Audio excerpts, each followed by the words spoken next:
The co-op has been one of the absolute great joys of my life. I work there 4 days a week, and I think I shop 6 days a week. It's friendly. There's a Yiddish word called heimish. It means it's got a down-home feeling that you won't find in big supermarkets. The co-op is really important to our community because it is locally owned and it gives the member owners a direct say in what happens there. We're not controlled by some corporate office in New York City or wherever. Our family shops at the co-op almost every single day of the week, the month, the year.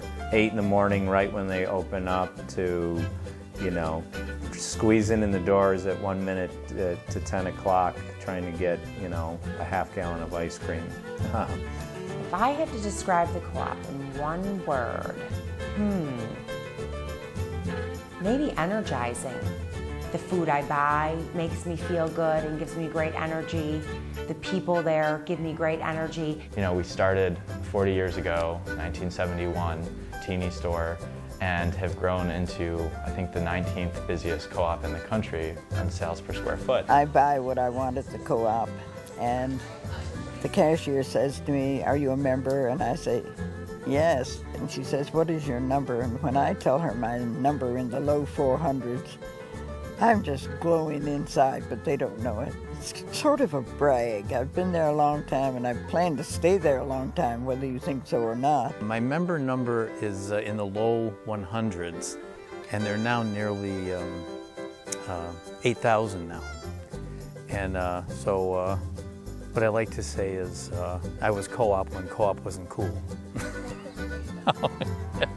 You know, because back then it was like this weird sort of hippy-dippy thing, you know, that you could do, you know, and it's really funny how, you know, how successful it's become on Elmwood there, because it's sort of become like, you know, kind of an in thing now. Where the cross-section of Buffalo meets to get their eats. It's an institution.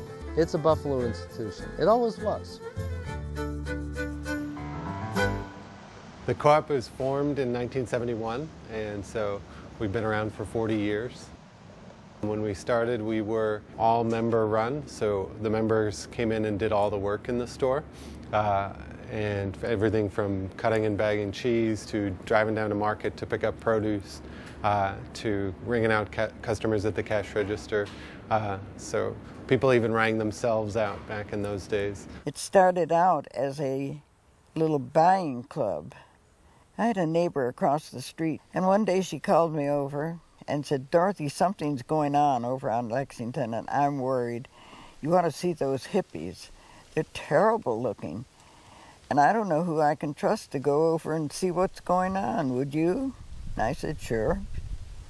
So I went over, and sure enough, it looked like the guys out of 7 Brides for 7 Brothers.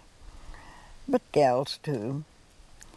All in a line, quite a long line, and everybody seemed to have a long piece of paper in his hand and maybe a pencil. I didn't. So I got in line, and one of the fellows turned around and said very nicely, "Excuse me, ma'am, but you won't be able to get any food if you don't fill out a paper." I don't look like I need very much food, and I said, "What kind of food is it, and where does it come from?"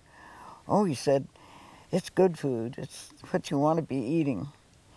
And he got one of the long papers for me, and it was an order form for things like Bulgar and spelt and things I didn't know much about. You bought it by the bulk, but a lot of bulk, not just a half pound.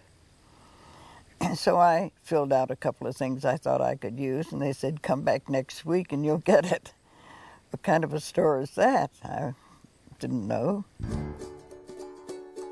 Little by little, it became a storefront, and little by little, they had really nice produce. It was very, very much run by the seat of the pants. When I started working there, there was really nothing that you could call accounting. It was a very wonderful and different time.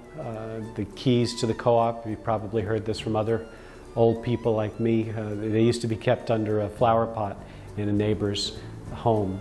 So whoever was opening the co-op that day would walk up on the front porch and take the key to the co-op from under the flower pot and open up to get the day started. The co-op was very countercultural. It was fringy, and there were some strange characters hanging around too. They looked like the motorcyclists who zip past you when you're already speeding on a road. That's exactly what they looked like. I'll tell you, when I first went to the co-op store, I was intimidated. It was so funky. It felt like a club, you know, with a secret password and a handshake and something like that. It was so different than any other store. But it was very inclusive, it was very egalitarian. They welcomed anyone, they reached out to the neighborhood, and I think, you know, in spite of itself, it kind of caught on. It was crazy in there.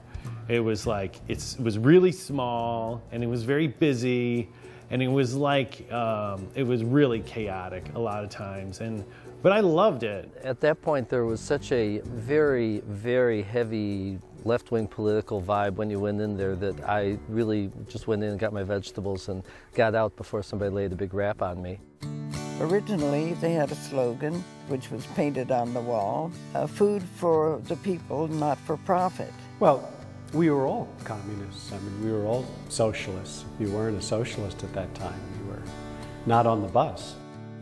Having that Marxist background really helped, because it gave us some very clear concepts of what we were trying to do. That we were, number one, not trying to make money. Number two, that we were not us serving someone else, but building a community to serve all of its members. And originally, everybody had to be a working member.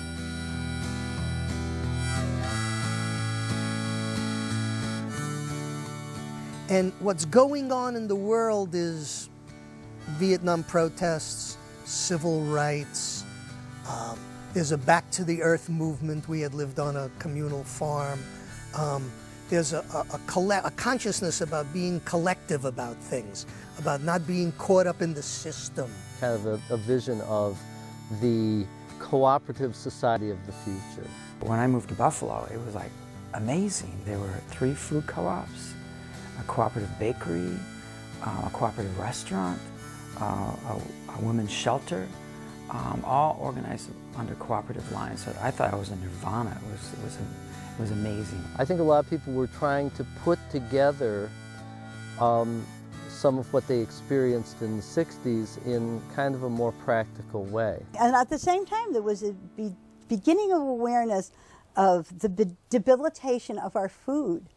People were beginning to realize that a lot of the food that we were eating were indeed partially poisoned. And one of the consequences was a desire to have food that was what we now call natural foods, that did not have artificial fertilizers and didn't have artificial pesticides. Also, if you recall, if you look at the co-ops, there's a strong undercurrent of environmentalism and reduction of packaging. And the co-ops, one of the innovations that they brought to the grocery movement was buying in bulk, bringing your own container and filling your own container. The co-op, when it was real new, had the bulk stuff, the grains and the bulk stuff, in garbage cans. It was the cheapest way to go, and you know. And I remember a woman was in there with her little boy, and the little boy says, "Mommy, why is the food in garbage cans?" Good question, right? And I think it was shortly after that that we got rid of the garbage cans and made some wooden bins. I don't remember who built them, but we built some wooden bins. We really upgraded. You know, why are there food in garbage cans? It was like going to the pioneer days. It was very homespun, but it was exciting, this new way of buying food. At that time, we had consensus voting, so everything had to be agreed on unanimously. We're not going to carry any products that harm the people who consume those products or harm the environment or the world. Anything that was controversial couldn't pass the consensus rules to be able to be carried. So we had stuff that only everyone could agree on.